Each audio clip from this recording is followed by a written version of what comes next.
Hello and welcome. I'm Shadow of Shadow Gaming, bringing you Programming with Shadow, episode 34. In today's lesson, we're going to be actually starting with unit testing. So, last time we just took our finished simulation.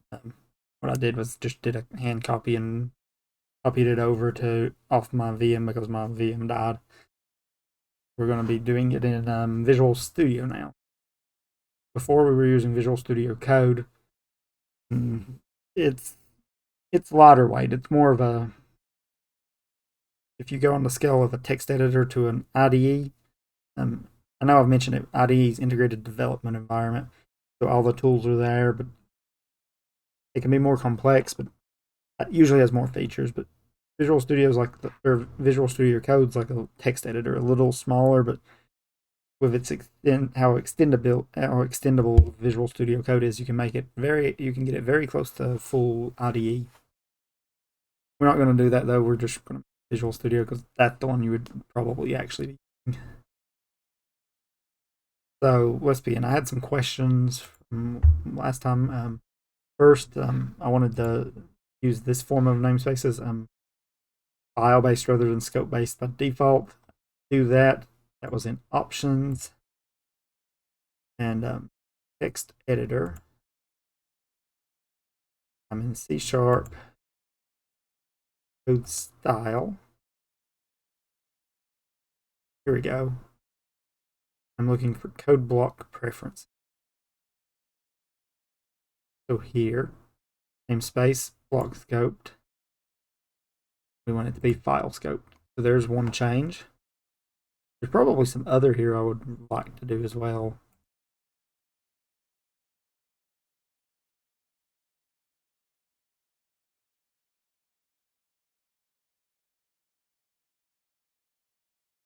There, I'll change those too.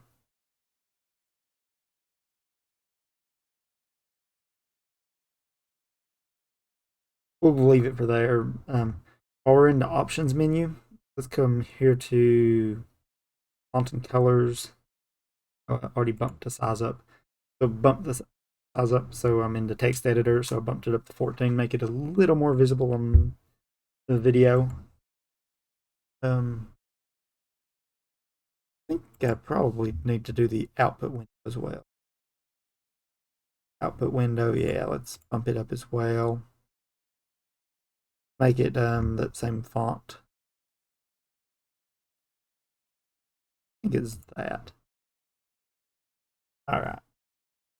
Well, I can't really tell that it changed it. Maybe I was already on 14. But there, it's a little bigger font. So there's two settings. Let's see. We had others. Monarchy theme. Not built in. You have to get an extension for that. I may still do that eventually, but I'm not going to do that for now. I disabled ReSharper. ReSharper is an extension that's from JetBrains, the makers of Rider, IntelliJ, or some of the other IDEs, and I like it. I may go back to it eventually, but for now we'll leave it off for the moment. One more question I had was Visual Studio. I knew there was a way to do it, like in Visual Studio Code. There's a Control D. In Visual Studio, it's Alt Shift and dot will pick two things, or they even have a Alt Shift semicolon and it'll pick all of them. So now I can change all my return statements there. Those were the questions I had. The other one, when I was creating files, I was like, I bet there's a way to create an enum file like this rather than just creating it as a class and changing it. I actually don't see that out of hand. Maybe that's a writer feature that Visual Studio doesn't actually have. I would bet it there somewhere. I didn't see it. So that's basically though all the notes I wanted to cover.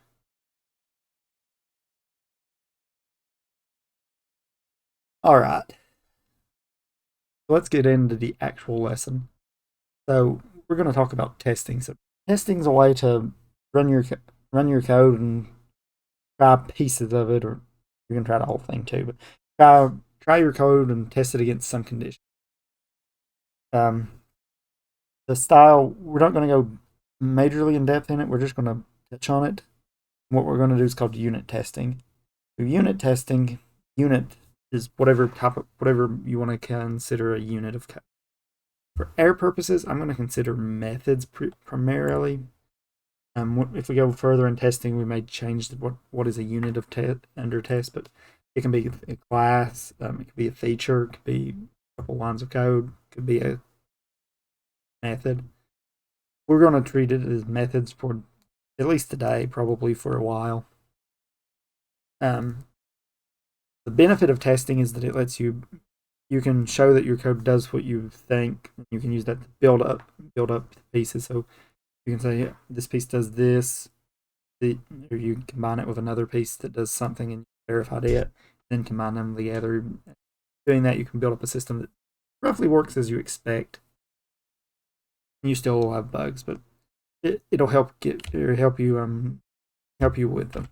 The one thing with testing that's always misunderstood is you're testing to find bugs. Not really. You're testing to show that the bugs aren't there in whatever cases you've tested. So when you find a bug, that's a good time to write a test so make sure you don't regress and turn or redo a bug if you come back to the code later.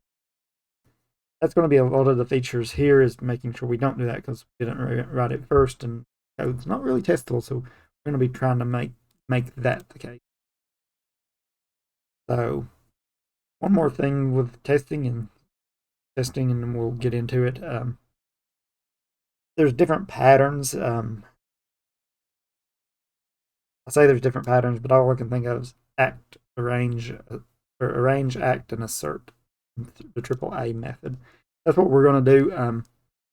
It's basically you arrange your code, you arrange your tests, you set it up, and you act. You do whatever action you're going to perform, whatever the test is supposed to be testing, and then you assert that the test meets your expectations. So an assertion. We'll see what those are in a little bit, but basically they're a check that says whatever output you expected does this. That's the pattern we're gonna follow. We'll see that in a moment. So to get started with unit testing in C#, I'm gonna come over here to the Solution Explorer. Let me go to Tools first. Tools, come to this.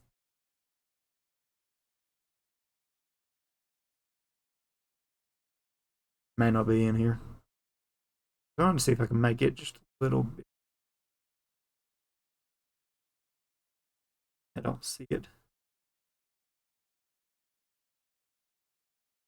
Oh well, we'll have to live with it, I think. So I'm going to come up here and right click on the top one. This is the solution file. This is the project file. So there we can see the CS proj here. Click on this one. I thought it might show us that. If we right click on it, we can see that it's a solution file option. I don't see it. Is it not F4?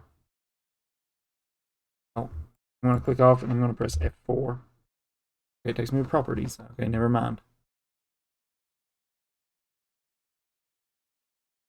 Double click. Maybe you can't open them. But again, this may be a writer feature that I'm thinking of rather than a Visual Studio. But this is the solution file up here at the top. It doesn't say it, but it is. I'm going to right click on it and come up here and I'm going to add. And I'm going to add a new project.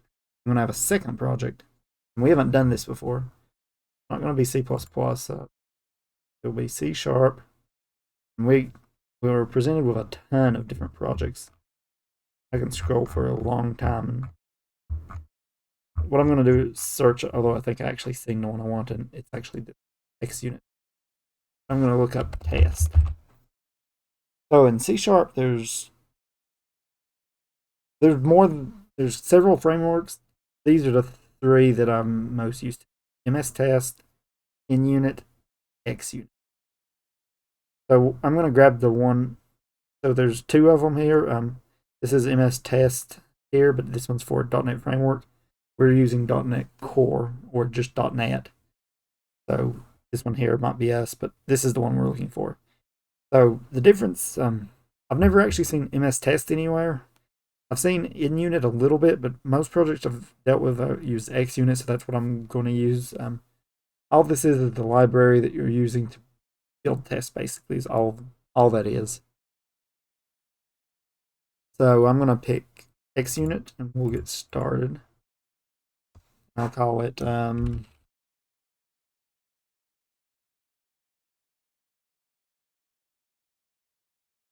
what's this one? I'll just call it registration simulation unit tests. I'll use that as my name. I can find a better name. We're just going to stick with .NET 9. I think that's the one we're using.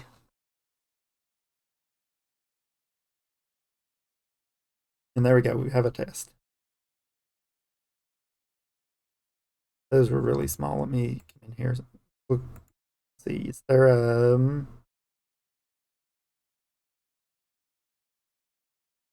don't feel like it's a data tip.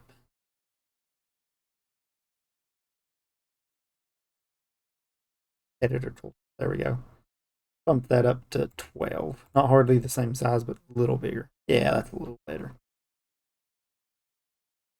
Oh, and they don't even show up in the great. Let's see.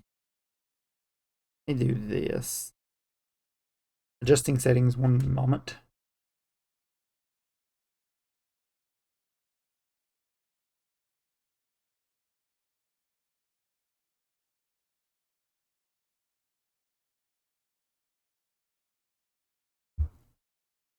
There we go. Now we're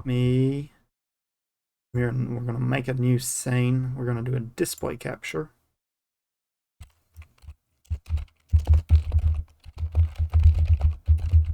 I don't like display captures as much because then it's bothering me with the taskbar, but we'll use it.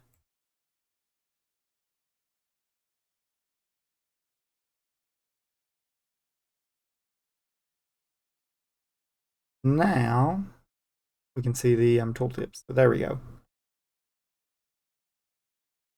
All right. Move that down in my list. Let's try that again. So I made the tooltips a little bigger, so they should be at least readable. They're a little hard to read. Maybe I'd want to bump it up. Options, fonts and colors. Make it the same size as the text. Yeah, that'll do. If it's too big, we might have to turn it down. But so what we're presented here with though is a test, and all a testing framework in C# is just another class. So we have public class unit test 1. Unit test 1 isn't special. In fact, I'm going to change the name, but come here, I can do a new class. We will call this one distributions tests. So what do you call the files, how you organize them? There's a lot to that. Depends on what your project's doing though, for the most part. So if you come into a code base that already has tests, follow the convention. I'm going to use the convention of one file, one class, and in fact, I'm going to add it to a. Did not want to press that one. In fact, I'm going to add it to a folder so the structure matches as well. Let's add a folder and call it simulation.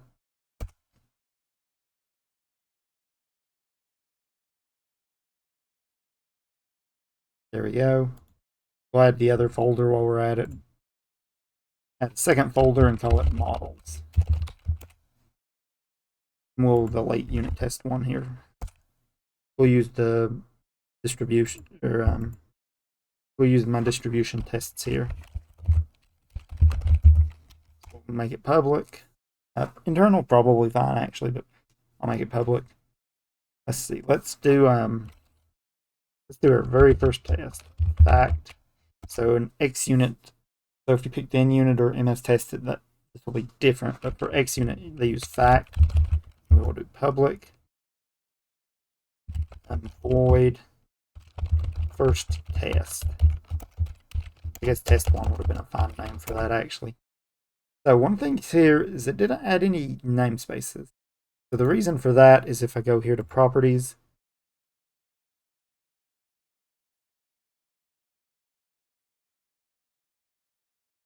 and where am I looking? Implicit global using. So this is the one I always disable. We see here it's importing Xunit. So it's saying all files get Xunit.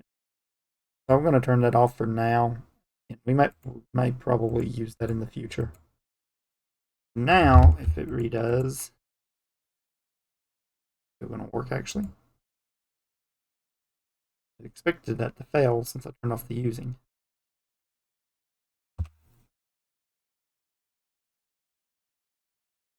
Implicit using.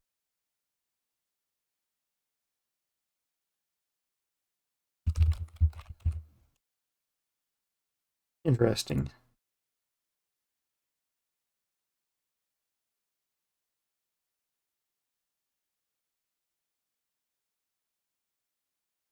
You'll know that that's Xunit.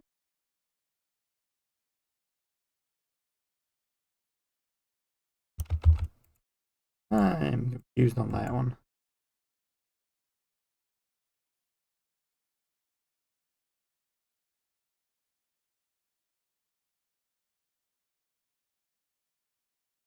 Yeah, let's do this. Let's do using Xunit. Hmm.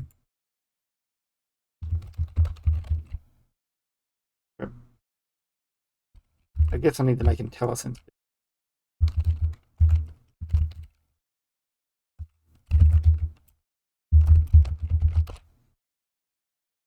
Let's make the IntelliSense bigger as well.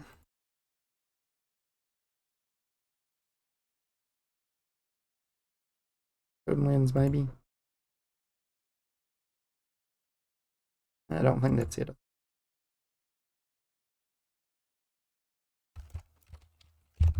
Yeah, not that one. Which other option?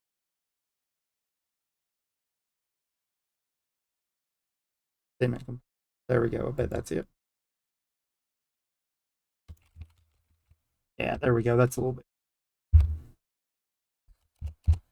So here's the test. So I wanted to run this test, but it's not giving me the option. Normally it'll give you an option here to run a test. I'm worried that I'm going to have to redo it. Go to test here and I'll test. Something seems to not be.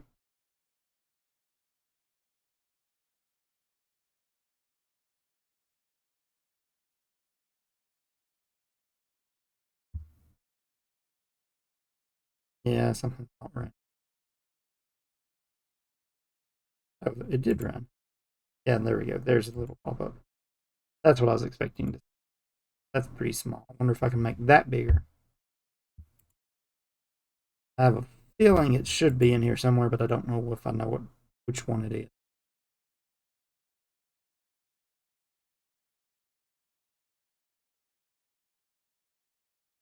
Yeah, I don't know. I might have to figure that one out. There we go. There's the little run icon. You click that and you get the option to run the test or debug the test. So what that does is this little all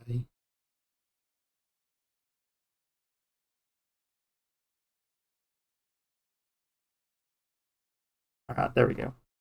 So what that did was it being able to run the test. It just runs through that and checks that 4 equals that. If we change that to something that's not true, now if we run the test, fail. So there's just our first test run. So like I said, the pattern I'm going to be following is arrange,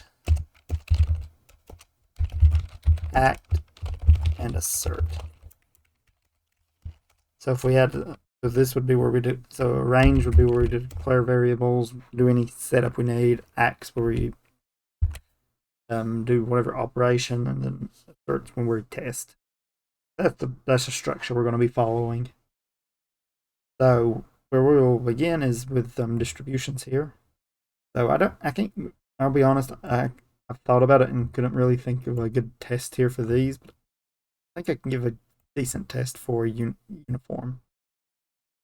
So what I'm going to do is I'm just going to run it a couple times and see if it's sort of in the right distribution. So what we can do there, so first thing we're going to need to do is we're going to be able, we try to use distribution here. It doesn't show up. The reason it doesn't show up is the unit test project doesn't know about the other project. So how to deal with that, you go to right click on the unit tests, you go to add, and you add a project reference. So we're saying this project references this other project. Now if I try to do distributions,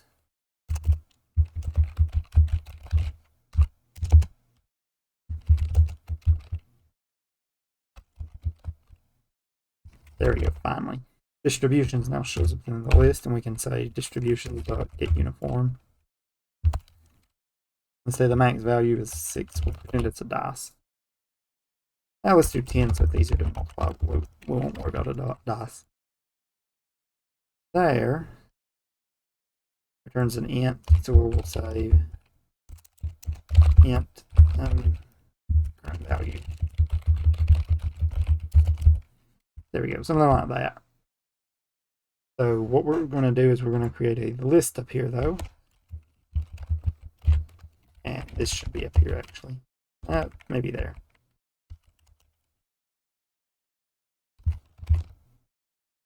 The list. List may not be what we were.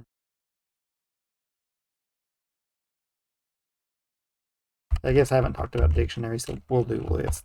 We'll do a list of a tuple since we've done tuples recently. And on the inside we'll have an int and int. So counts equals list.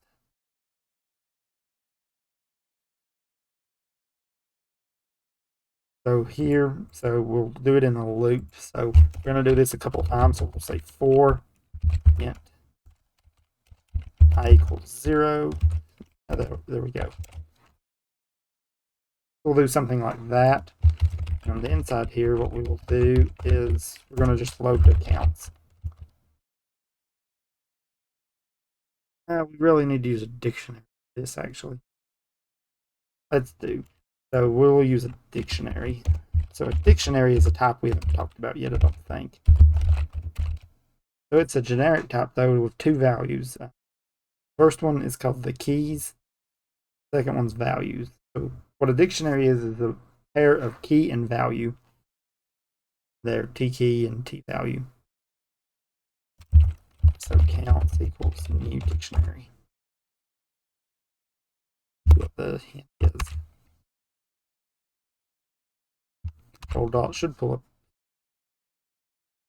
I need to make that tooltip bigger as well. Just make them all. I think there is an option for that. We'll make the size 12. Control dot. I didn't make it bigger. Great. So what we're going to use a dictionary for though is it lets you put keys and match the keys to a value. So we're going to say the key is the current value and we're going to have a count. So we'll say if counts dot contains key at current value, current value plus plus, else. There we go. So what we're trying to do here is we're going to say, all right, so each value, set it to 0 if it doesn't exist. If it does exist, then at this key, increment the number. So what we're going to do is we're going to say if we get a 1, we're going to say, okay, 1 doesn't exist, so it's been called 1 time, not 0, 1 time, and then we'll we'll increment the count like that. Well, this is going to give us a tooltip for it. There we go. Prefer a try get value over a dictionary indexer. So let's see what that fix looks like. The fix is still small.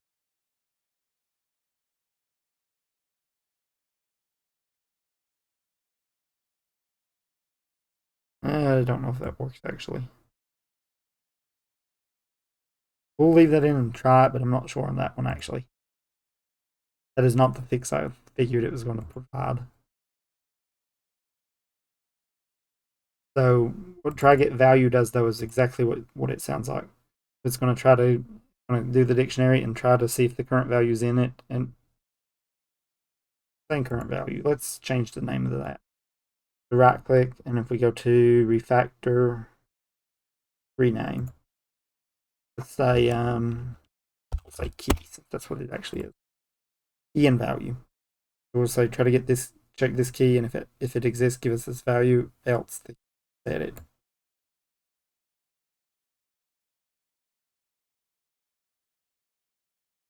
It feels like there's another one. Another one. I think there might be a triad that actually does this. Actually, counts dot triad. This one just adds a key and a value. Let's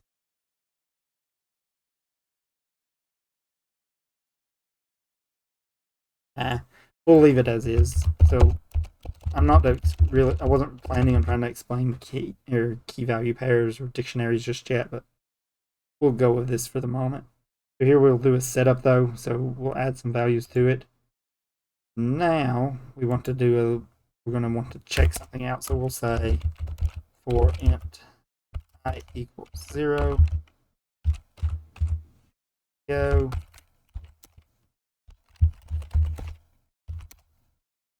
So first thing here, up in a range, let's add a constant. We'll say const int n equals 10. There we go.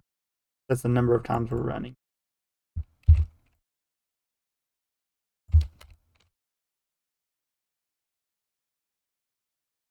So this is a little tricky to actually check though. So what we're going to do is we're going to say assert dot equals not exactly the one I want. Let's see if there's one I want.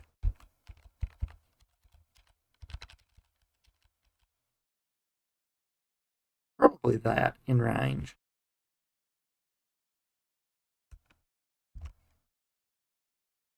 That is not what I want, but we'll do this. So there's 10 values, so the range should be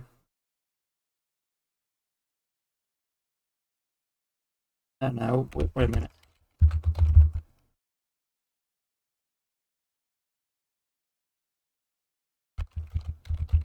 Let's do this. Percentage equals counted I divided by 10. So 10 is the number we're giving here to the uniform. And it's not n, so let's change n's name. It's not a good name. F2 there. So we'll say, instead of that, we'll say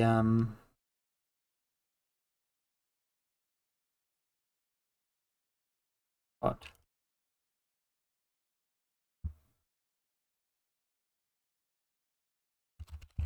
Count of numbers.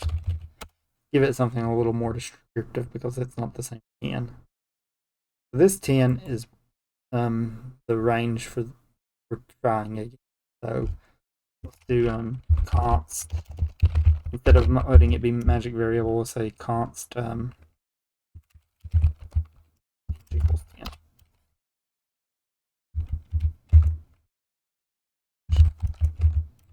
Right. So this will get us a percentage, and it's a double.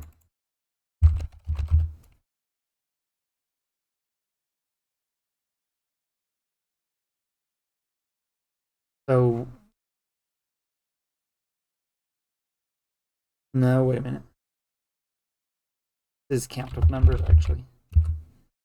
What we're trying to get is the percentage. So how many percent of them are a 0, a 1, a 2, a 3.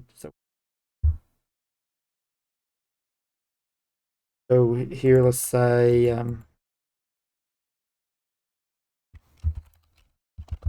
percentage is in range of 0.09 and 0. This is not a good test because what we're going to see here is just very likely fail this first run, for example. We'll try to make it a little better though. Yeah, it failed. So why did it fail? See what it says. Given key 0 is not. So yeah, everything doesn't even exist. So let's bump the number of here up. Let's go up to 100. Let's see if we can at least get everything to, at least get it to run. 0 was not present. Wait a minute.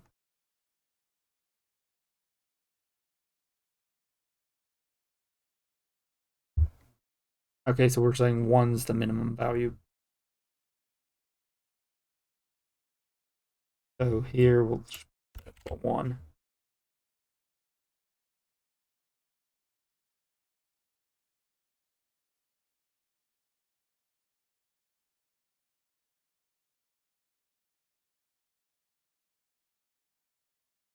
Um,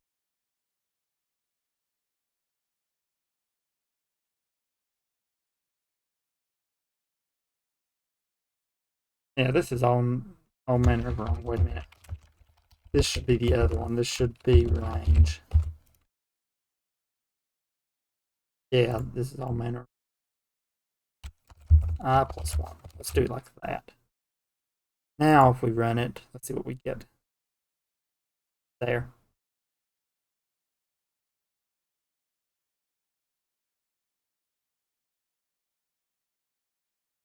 All right, so failure. Value not in range. So it's saying the range is from that to that, but the actual was 0. So let's put a breakpoint. So I can come over here and click on the side and put the little red dot. You can also press F9 and do the same thing. All right, so now I'm going to come here and click one of these buttons. This one. We are going to debug here and let's see what happens. So if I got registered, we're going to come here. So we haven't used a debugger before. So putting that breakpoint in, it makes the program say, okay, stop here wherever we put the breakpoint. So what we did, now we look at counts. 1, there's 15 ones, 2s, 4th. So that makes me think my percentage here is wrong. So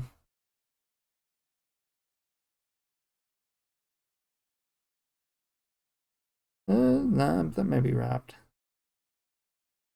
So make it run again. All you have to do is these buttons up here, step into, step over, and step out. So step into says go down a level, but in this case there's not going to be any level, so it's going to do the exact same thing as step over for our case.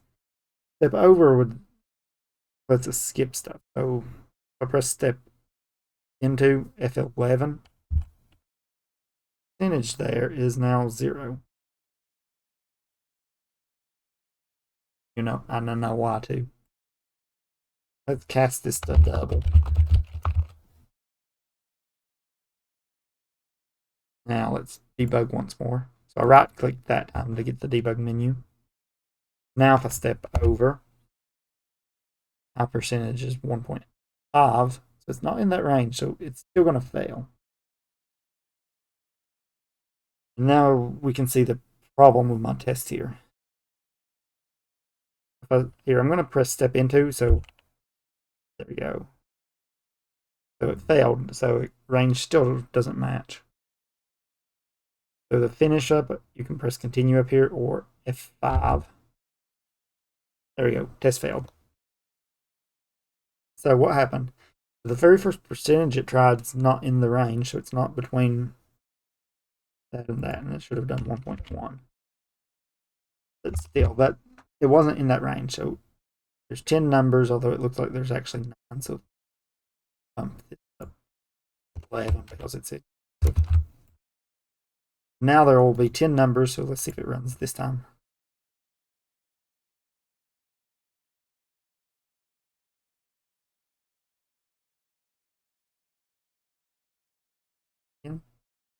You notice it changes each time. That's because it's random. So let's bump this up to 10,000 just a second. Now let's see what we get. 11 was not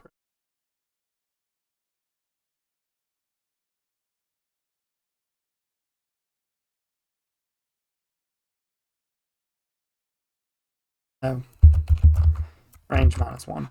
So going from 0 to range or to the top of the list. So it's an inclusive check. So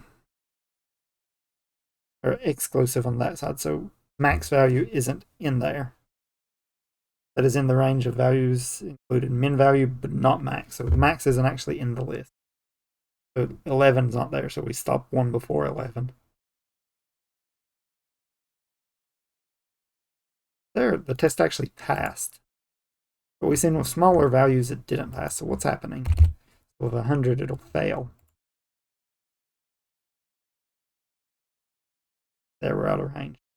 So we're just putting enough values in to get the percentages about right. So the uniform distribution, you should be on a similar level, like everything, like all 10 values should be about 10%.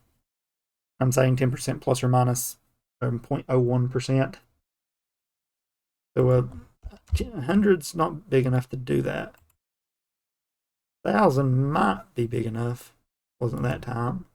See if we can at least get it to pass one. Very close. Yeah, maybe not. Still not very likely. Debug that. Can you? Not very likely. Bump it up to 10,000. It gets a little more likely, but it's still not guaranteed. My test here is not guaranteed. Eventually it could fail if you ran it enough. One of these might.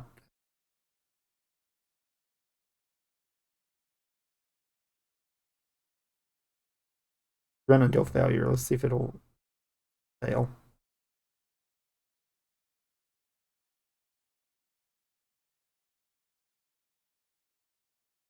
Interestingly, it doesn't actually seem to be failing.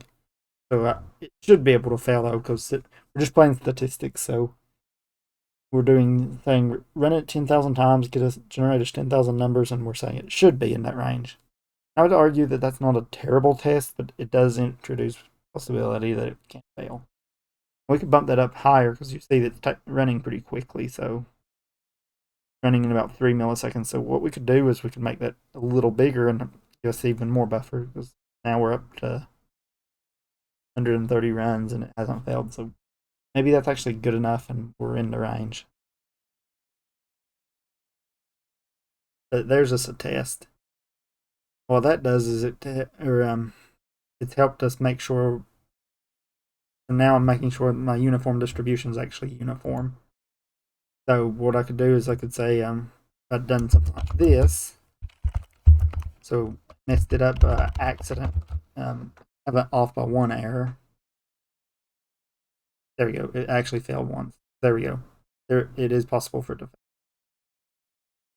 But if we introduce an off by one error now, it should fail every single time. And that's one thing the unit test can catch, because we set up the test and you've seen it actually messed up the test as well. Then you can have problems like that where it's, how do you know it's the test bug or it's the other bug? You'd need more testing probably. You might need a test, like run it a couple times and see if you get the numbers you expect. So right now I expect it to have let's do this. Let's add another assert.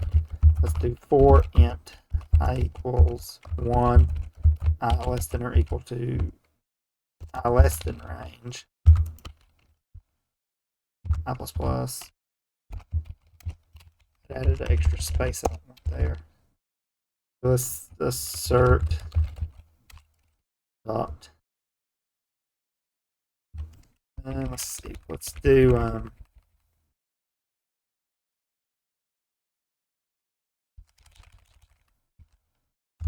contains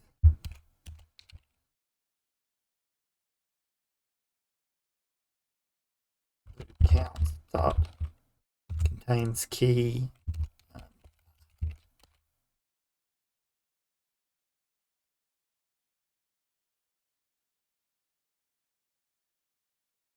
assert true. There we go. To assert that it contains this. There's just a separate assert what I'm gonna say though is that usually a good idea is to try to keep it to 1 if you can. There, we ran it or certain speeds. If we bump this up to 1,000,000, but I think it's overkill. I think I'd be happy with 10,000 or 1,000, but there it took a lot longer to run though. I would be willing to bet if I do it one more, that's not all that much different than the 10,000. So I would actually say that would be the cutting point I would do. And there's just a test that I actually don't think is a bad test. Like, I don't think it's a great test, but I don't think it's a terrible test either. But it shows off something here. Their range and act is pretty much as big as their assert. That's something you'll run into with testing occasionally, is that sometimes that can happen. A lot of times I'll have a lot of times what I'll write it ends up being one line for an act, big bunch for a range, and maybe one or two for asserts. That's the one I've seen in working on older code, especially. But there's just our first test. In fact, I'm going to argue that we have two. A good principle for unit testing is, or if you can, like occasionally there's reasons not to, but if you can, only run things only test one thing at a time. Give yourself a good name. So first test is not a good name, so let's rename this. So again, many different strategies, or if you're working on a team that does one strategy, go with their strategy. But strategy I'm going to do is I'm going to say the method. So we're going to say get uniform. So that's what I'm testing.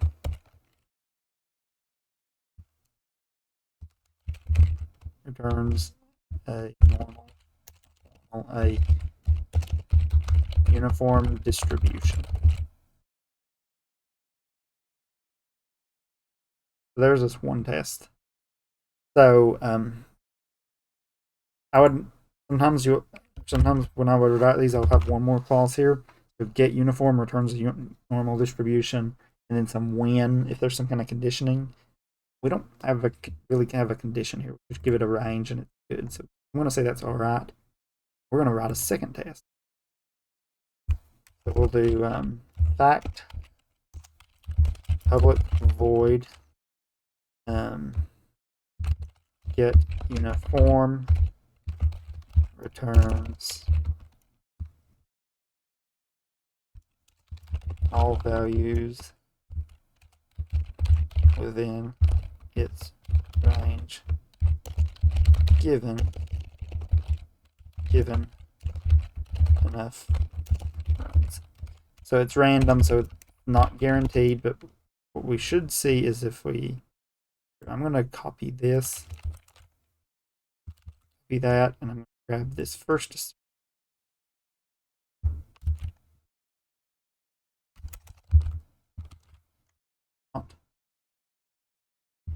Control C. There we go.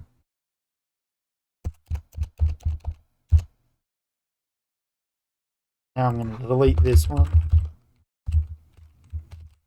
Now we have two tests that are running separate tests, but as you can see, there's a lot of common setup. Let's run these tests. If we come here and run the two, you notice there's two now. It already figured it out. That. Let's run the two here. So you could run multiple tests at a time. In fact, you can run a whole lot at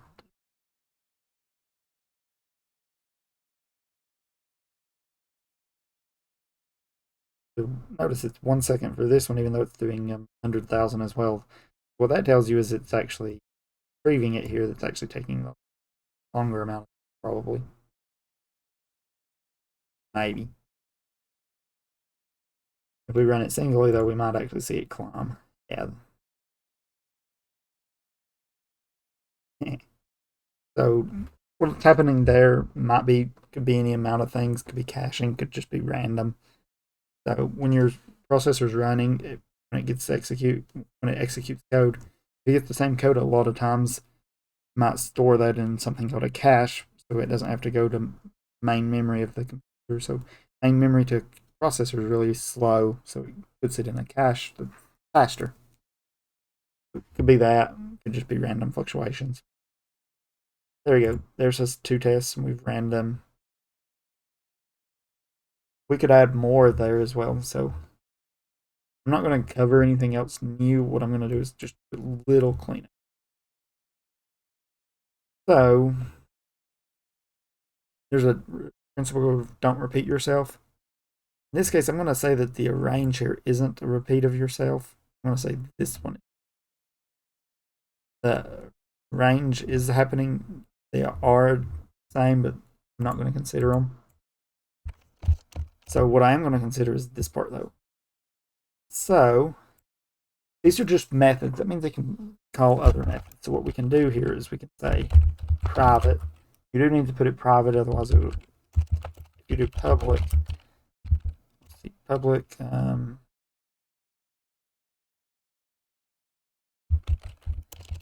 let's do dictionary int and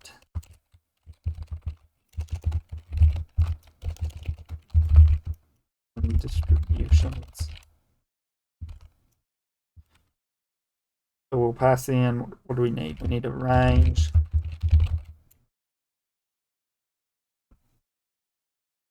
That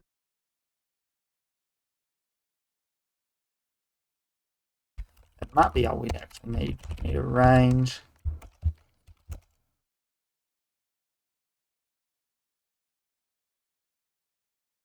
Let's pass in a func int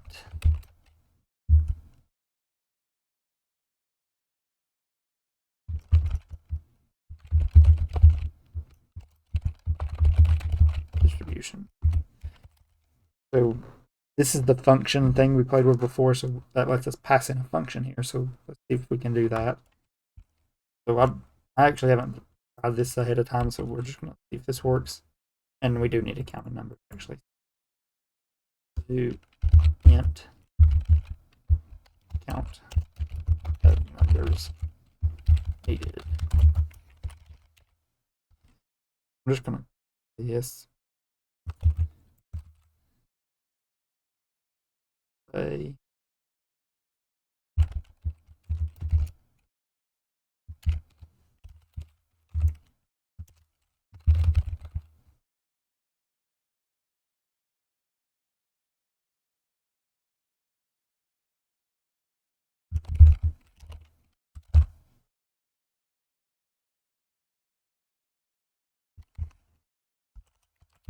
what am I doing? In out. There we go.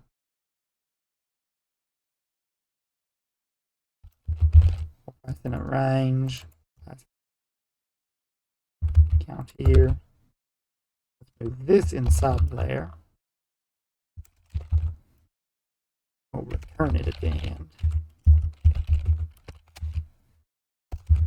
There we go. There's just a little method we can run, and this is probably telling us it doesn't access, so it can be marked as static. We will make it static. I was expecting it to fuss that it's public and doesn't need to be. That may be an analyzer we've got elsewhere. Let's do the act now. So now we have an act, call it run distributions. And it takes a count of numbers, a range, and a distributions. Dot get uniform in the range.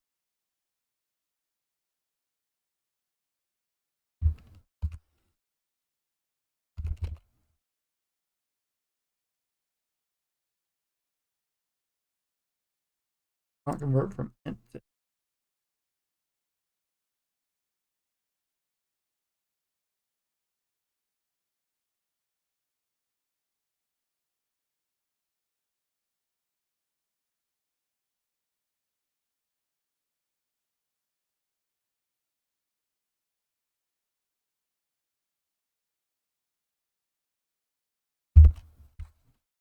oh, all right.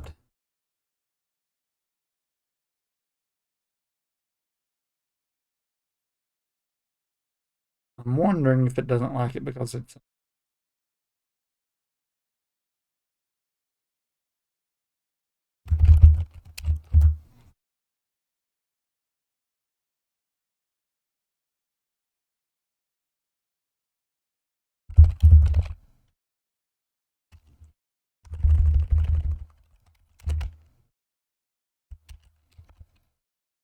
Oh well, we may not be able to do that. I feel like that should work though. Maybe I'm thinking about this wrong. Maybe I forgot what I'm trying to do over break.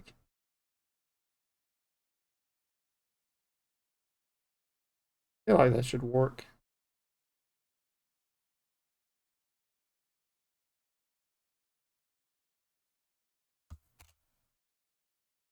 No. Okay, so what was happening there, I was passing in the function that returns the integer rather than the function itself. So here I'm passing in the function, and I actually tell it what value I'm giving here. I'm giving it range. Eh.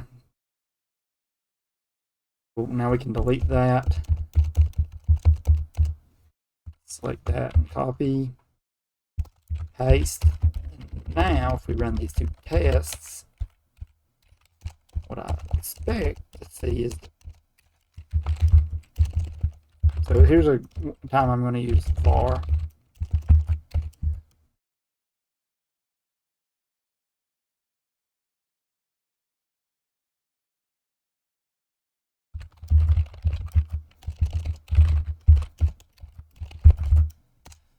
There, I'm saying I don't care what the counts are. I know it's a dictionary because it's here, but I'm saying I don't want to clutter my declaration here. So I could do the explicit type, but it's getting long, and I'm not actually going to gain any. I guess I get a little bit. I know it's a dictionary. I'm not going to gain much from that. This one I gain a little bit more because I know it's a key, but so I guess there's a little bit of value from specifying it. I would argue that this is a good case for var. But there we go. So there we extracted out the logic, and now we just have constants. So we do whatever arrangement we have. In this case, they are the same, so we could extract those if we really wanted to. I would say it's not a good use. I would say this one was a better use since they are the same. Maybe instead of run distributions, maybe it's run uniform distribution. Maybe that's a little better name. But there. So I'd say that's a really readable test though. So with the counts, run the distribution with the count of numbers, arranged, uniform, and then do some kind of assertion. This assertion is we're getting a percentage and we're checking that it's in the range.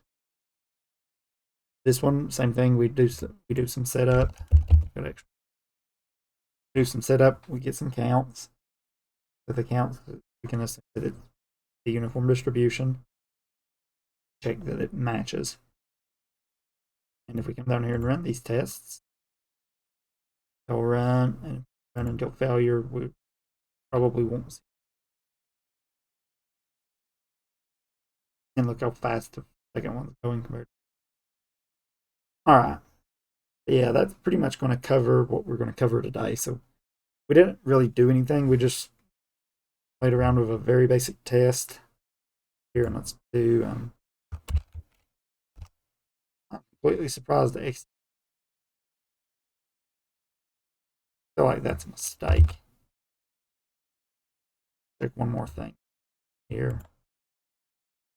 There we go. Now, if I come back over here, now it's... Yeah. Using Xunit. There we go. That was the problem. It was still there. Still running.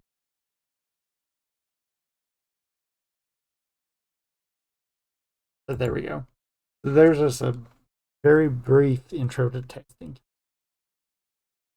So next time, we're actually going to get a little more in depth. Here you can see it. We've got a test now. Got it working at least a little bit.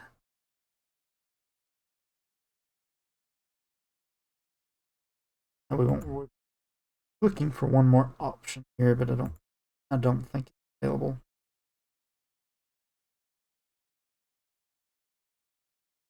Oh well. So there's just a little bit of testing here, and you can see it shows there's 2 tests passing.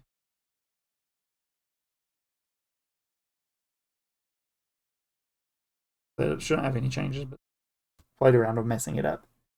Um, there should be some kind of testing I can do here, maybe something similar, like maybe I check a distribution, but it's a little harder on these where they're not uniform, so we may skip these or maybe try to come back to them or something. Like maybe what we could do is maybe we could pass in a seed value here, so random here takes a seed value, and by using a seed value you can control what it outputs. Like if you put a seed in, each time you call next double or next whatever, it'll always give you the same value. You can use that to check it maybe. I'll think about that, but those are actually hard to think about testing, and there is some value though to make sure I got it right. So I'll think about that.